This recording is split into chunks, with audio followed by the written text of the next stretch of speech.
What's up, everyone?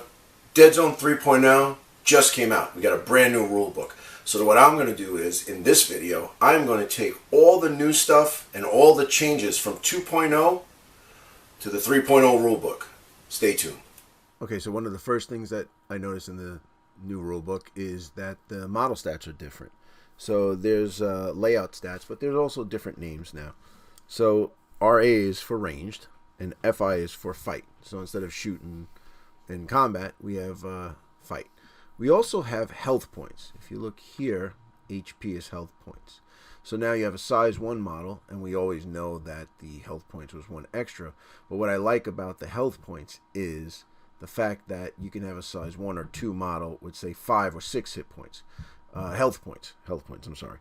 And they will basically tell you how many wounds your model can sustain. So I like that. Also, another thing is base size. Now, I've been playing Deadzone from the get-go, all right? And they've always said, hey, you know what, put it on whatever you want, do this, do that, you know, just kind of wing it with that. Or one of the key answers was, hey, just use the base that that comes with the models in the kit. But I've spoken to a lot of people. I mean, I've gotten all of the kits. I've gotten them, I've talked to people. Sometimes the bases were different. You know, you wouldn't have enough, or you'd have to use a 40 for a 25, or there wouldn't be any 40s, 25. This is a good way to do it. And also myself, I've been printing up a lot of bases with my 3D printers and using custom bases like that, which I really, really enjoyed doing.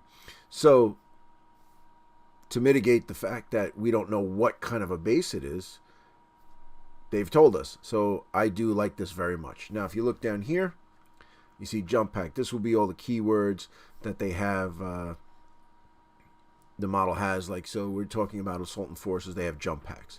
Now, here's a difference that I kind of like and I dislike. So let's go over it. So you'll see here we have the unit type, and it's a troop, and it gives you all the things that you have here. So now if I wanted to do an assault enforcer with a wrist blade, he comes with a wrist blade pistol. Here's their stats. Cost of 1 VP, 14 points. Now if I want to take it. Okay, so the breach and eradicate enforcer, you can take as a specialist with the fusion gun, range 4, exploding frag, 2 VPs, 20 points. So like I said, just like this, it's all here. So you're taking the assault enforcer troop, 2 different types of troops. Here's your numbers, here's your VPs. Breach and eradicate enforcer, he is a troop, but he's also a specialist when you take the fusion gun, and it's 20 points.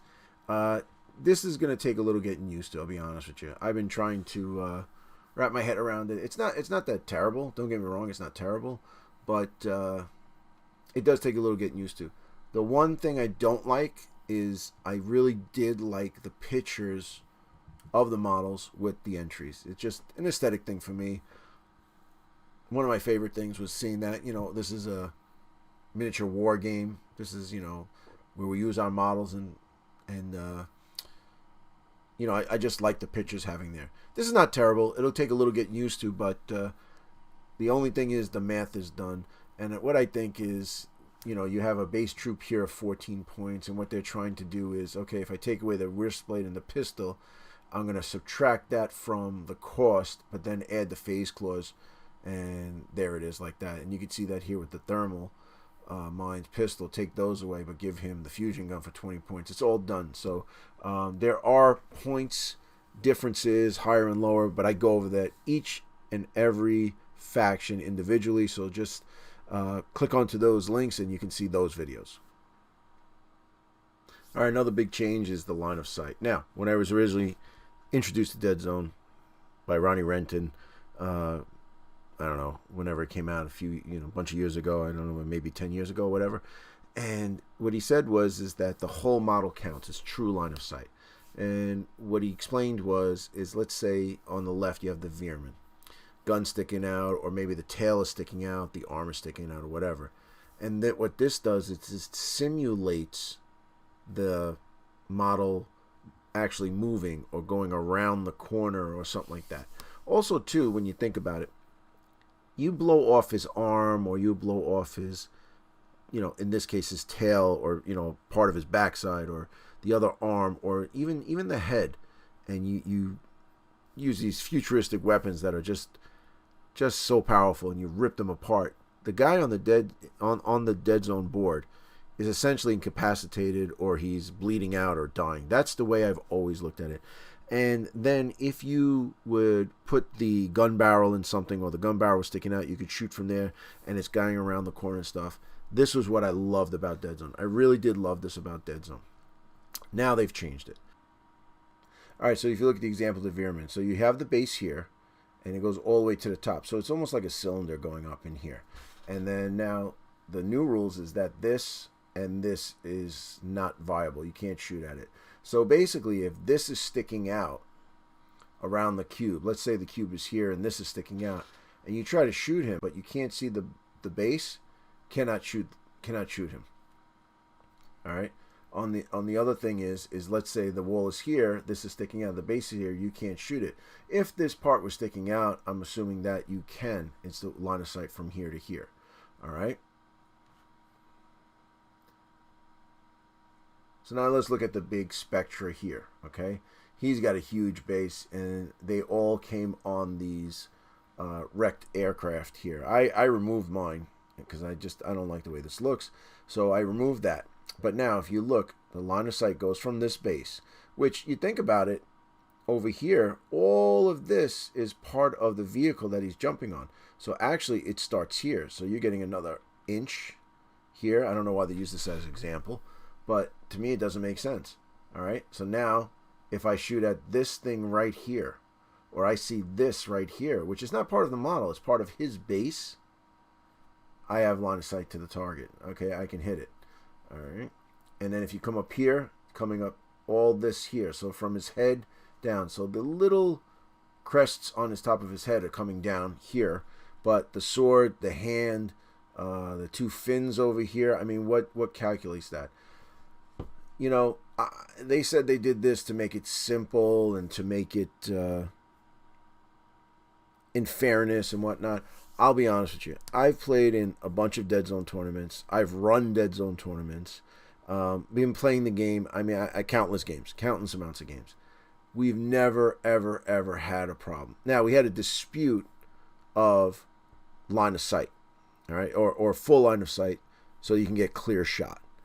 Okay. Now, if you're hiding the gun barrel, the tail, the piece of the base is underneath the thing.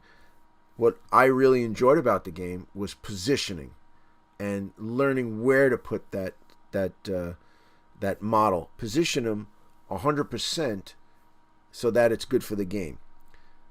This, I think, is going to increase clear shots because, you know, you can have an arm around the corner, but if it's sticking out of the base, it doesn't matter. All right, because obviously the base can't go around the corner. So you're going to have to do that. So I think we're going to see an increase in clear shot. It's going to be, you know, a lot of +2s. So, you know, that's just it. My favorite thing about Deadzone was the fact that you can hide. It was the truest line of sight.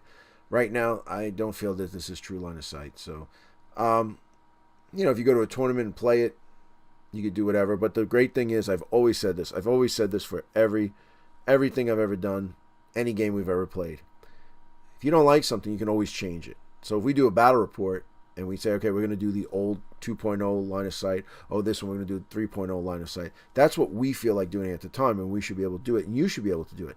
Now, if you go to a tournament, obviously TO will say, hey, we're going to follow the 3.0 rules, which I'm sure moving forward, everybody's going to use this because it's the most updated rules.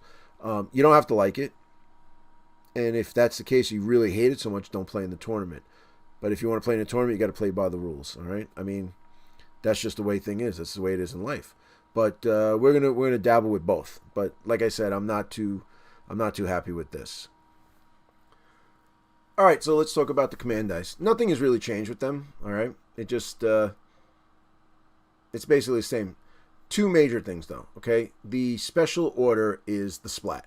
So there is no more splat. They are called special orders. You know, whatever. It's a special order. You can call it what you will. It's fine. Now, when I was on the rules committee, I remember talking about this. I don't know why we didn't go through with it, but all of a sudden, here it is. But it's purchase or reroll. You may choose to spend the command dice result to reroll a single die as part of a fight, ranged, or survive test. You may only do this once per test to reroll a single die.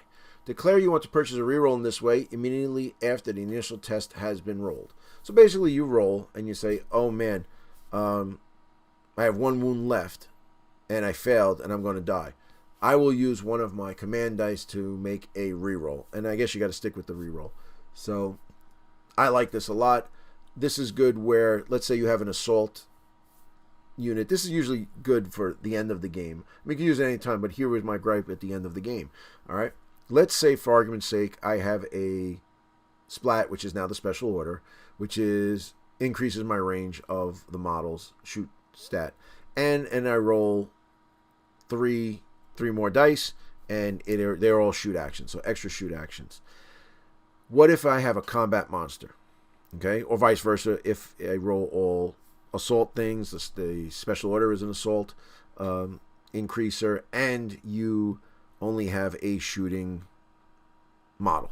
What do? Well, by using this and purchasing a reroll, those dice and special orders will not fall by the wayside. So it's actually really a good thing that we can do this. Should have done this in 2.0. I don't know why we didn't, but here it is.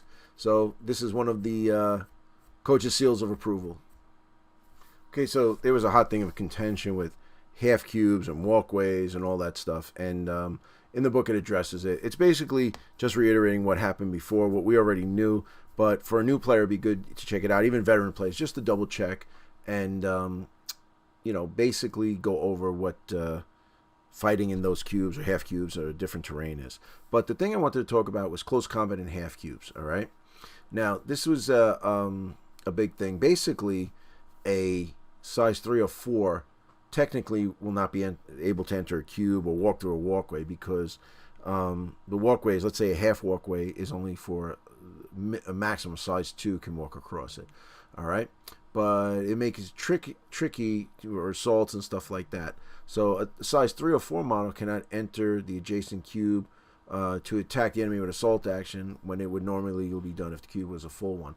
So what they've done is they've gone into it this way, and it says the large model enters the half cube as part of the advance or sprint action, and it makes an assault with all the normal modifiers except for being larger than for a larger size model. So when you're a big guy and you're assaulting into, let's say, the walkway, which is only size 2, but you're a size 3 or 4, you're going to lose the extra dice for being a larger size model. So assuming that it has not been killed, the larger model that initiated the assault action must move back to the adjacent cube it came from immediately after the assault action has been resolved. The only exception is if they were already moved out of the cube, example by knockback. This is a free action, does not trigger any free assault actions when the model leaves the half cube and returns to its original one. So essentially, if you want to fight somebody and he's on a place where you're technically not allowed to go, you can enter that cube, have your assault, and then after it's done, you got to go back where you came from. This is not bad.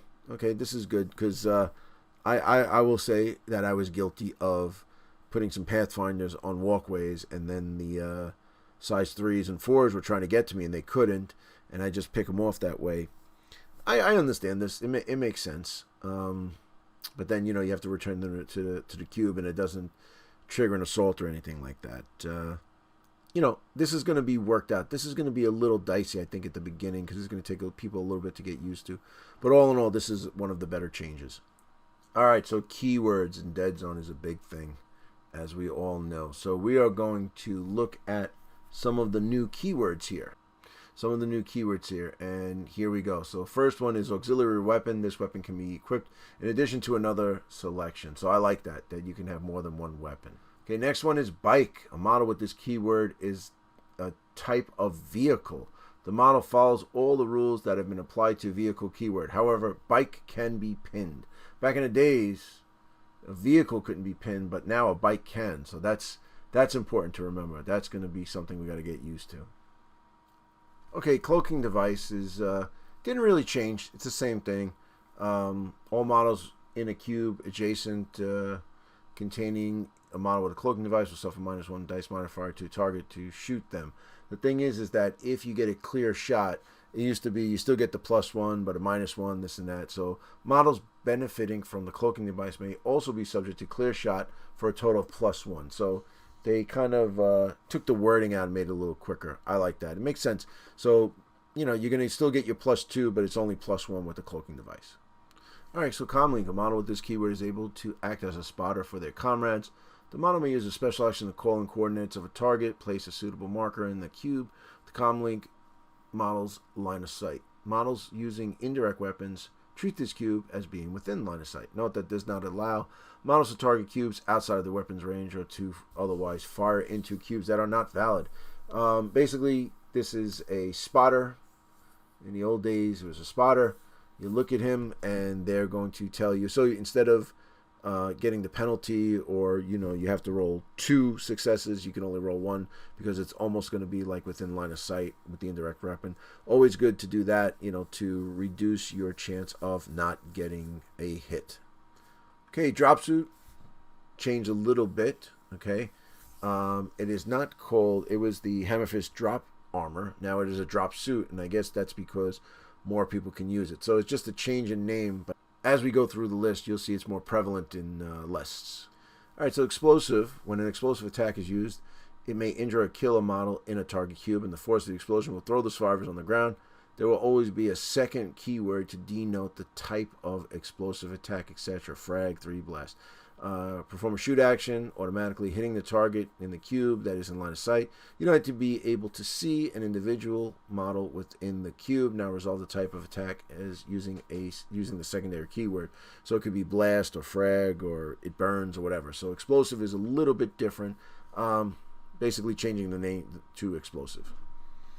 All right, so there's a few changes to clouds. Let's talk about this. Coach loves smoke. Coach always uses smoke, especially taking Veerman or taking the, I always take my anchors.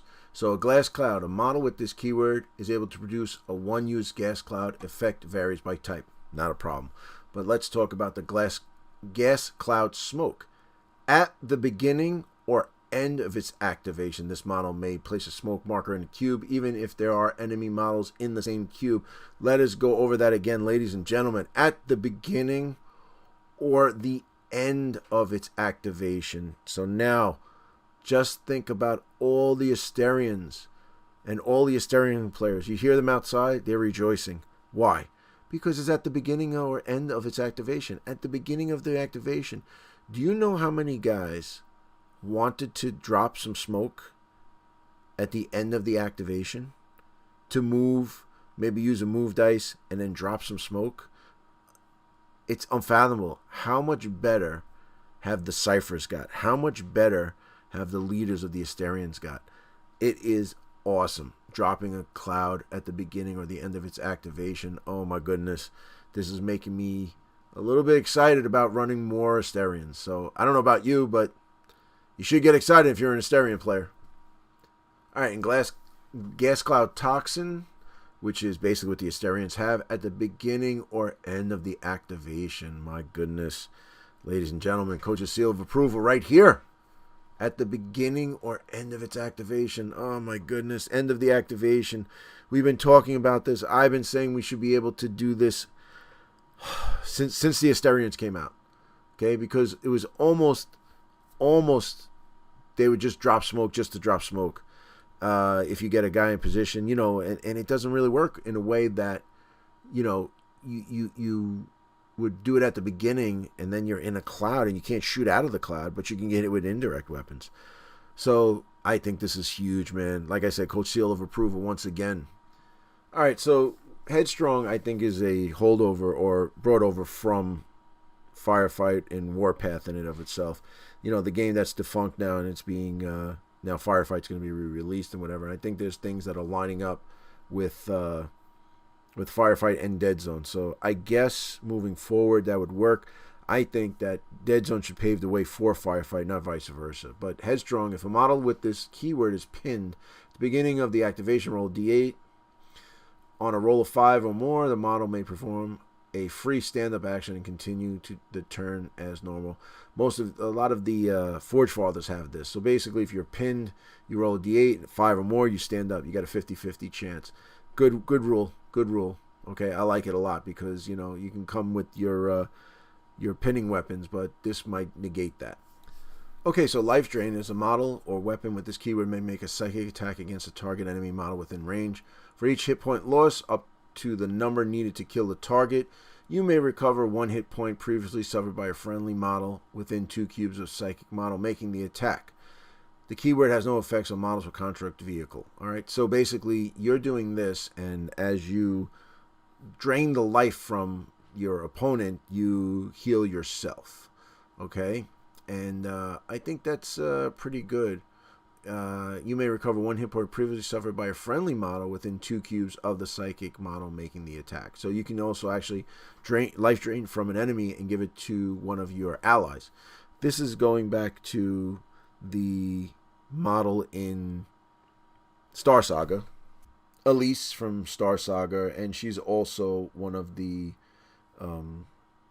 mercenaries in 2.0, or in, I'm sorry, not 2.0, but in Escalation. And she had psychic life drain, was arranged for attack, and she's able to basically drain and heal other people. I guess they just read it out. It's pretty good. Now, Prey. Some factions mark targets with triclinic shards or pheromones to attract predators. If this weapon rolls a success on a shoot or assault action but not blaze away, place a Prey marker on the target model. Friendly models targeting a model with a Prey marker receive a +1 to fight test. The effect is not cumulative. So this is, it says it in the description, triclinic shards or pheromones. So I guess Prey is going to be a way to marker that enemy model for a +1 fight test. Yeah, it's basically triclinic shard, but now Prey, so it could be spread out to other models. Alright, so Psychic basically didn't change.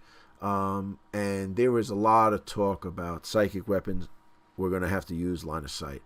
I was staunch against it. I thought that Psychic, taking a Psychic opponent, a lot of them are not that stout, other than some of the nameless, but the only exception to is Psychic weapon does not need line of sight to its target in order to be used. I think that's really good. All right, let's keep it that way from now forever. Okay, just makes it better. You're using a Psychic attack, and you can kind of maybe feel the opponent on the other side of the wall, and then you can use that. So I think this is good. It's a good thing that they didn't change. All right, smoke is essentially the same, but it's the thing I highlighted here is good for a clarification. Note, however, that it does not block line of sight to the cube itself. Any shoot attack that traces line of sight through a cube that is adjacent to a smoke-filled cube suffers a -1 dice modifier, regardless of how many such cubes they cross. So it's only a -1. So you could have smoke all over the place, but it's just a -1. Yeah. That's just a clarification. I like it. And it's still the same on a 1 to 4. It dissipates. Remains in place on a 5 to 8. The smoke dissipates and is removed. So that hasn't changed, but this was just a little bit. I like this because it makes it a little bit easier to understand. Okay, so Smash is changed. Okay, it was this big, long, convoluted thing, and it was supposed to be, I was in the meeting and we were trying to do it where you'd have a ranged combat attack that knocks people down and all this stuff. And now Smash is basically Brawler. Okay? A model with the Smash keyword gains +N dice when performing a fight test. It's basically Brawler. So, back in the old days, Brawler's back, but we replaced it with Smash. So, little out with the old, in with the new, and the old is back again. Okay, Sniper Scope is a big change. Here we go. This weapon may be used in either a short or long shoot action. Declare before re-rolling any dice. If a long action is selected, the range test gains +2 dice modifier. No bonus applies to the short shoot actions. A weapon with Sniper Scope may not also benefit from a holo sight. So you can't have a holo sight and a Sniper Scope. All right. So you're either getting the +2 and a long action, or no action, but it's a short action. So this is actually pretty good. When the sniper gets into position, a lot of times you couldn't shoot. And you'd have to either use a shoot dice or use a move dice for him to shoot. This is good because it gives you, it's either shooting from the hip or he's taking an aim. And basically in first edition we had aim that granted something similar to this, and now aim is back. I like that. I like the fact that, the sniper can't be just dead in the water, because usually the snipers would be stuck in a place. You put them in an advantageous position, and they would try to shoot always with a long action, and yeah, it was just it was a pain. So this is a good way to do that, right? They're either using the scope or they're not. So then you get your bonus when you use the scope. I think this is a good change. All right, just a little clarification on vehicle. It's just basically the same thing. So now there's different things. So a vehicle cannot pick up or carry or use items or equipment. A vehicle has the solid keyword. So you got to remember that when you're taking your vehicles, they have the solid keyword, okay? And they cannot pick up or use equipment. Standard things. Okay, but a walker, a model with this keyword, is a special type of vehicle. The model follows all the rules applied to the vehicle keyword. Okay, but however, it is a walker and is permitted to climb.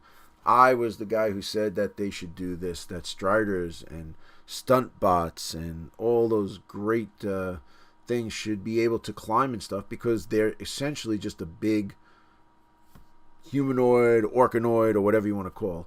But they can climb up, they can walk up, and especially with all this cool stuff on it, maybe they got jetpacks or whatnot.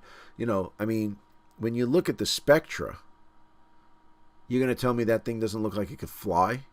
I mean, to have that grounded was not a good idea. But now you're limited, right? Because you want to jump and move and this and that. Well, you can't go across walkways. It's a size. Most of them are size 4, and you can't go into other cubes. So they're going to have to jump over cubes, get around, guys. And if you have a long line of guys, let's say you're taking Veerman or you're taking Plague and whatnot, and you want to bring a walker, you got to be very, very smart in your placement. So, but yep, good thing here. Okay, another new rule or a new keyword is the under control. An injured model will not need to test for Rampage if it begins in its activation in a cube with a friendly model with this keyword. So essentially, this was the, I can't remember the name, but if you were in a certain cube with this model that had this word, they wouldn't be able, they wouldn't have to test for Rampage. Well, now it's under control. So it's just, I don't know why, but I guess because, like I said, this is probably going to link to Firefight. All right, so a new item here is combat blades, because a lot of them were shooting and stuff. So a variety of sharp and serrated combat weapons that are designed for deadly combat. It is used with a normal assault action as follows, and close combat frenzy 1. So that will increase your frenzy count by 1 by using the combat blade. It's only a one-use thing, like pretty much all the other items are, but yeah, it's pretty cool. Okay, so we have some new missions in here. So we got 8 new missions. That's pretty cool. I don't want to really go into detail of these missions. You're going to get the book. You're going to play them. And you will see us doing battle reports on them on Family Gamer 777. So what I would suggest is get the book. Check them out. Let me know what you think. And the way they do it, I think it's like you roll 1 to 4. You pick from these 8. Roll 5 to 8. Pick from these 8. And then let's say we roll a 5. Then we roll another D8 to see what it is, and if we roll another 5, it's the chem chase. You would do that. Hey, now we're at 16 missions. I like that a lot. So you're gonna have to have a well-rounded force, especially if you're gonna play in, like, say, a tournament I do. You're gonna have to have your hackers. You're gonna have to have your combat guys, your shooting guys. You're gonna have to have a well-rounded force to be able to flesh out a good force for these missions. If you want to see more Deadzone content, click this video right here. You want to click that one. And also, if you like what we're doing on the channel and you want to see more of it, click that subscribe button right there. Come on, you want to click it. But I appreciate you watching the video, and I'll see you in the next one.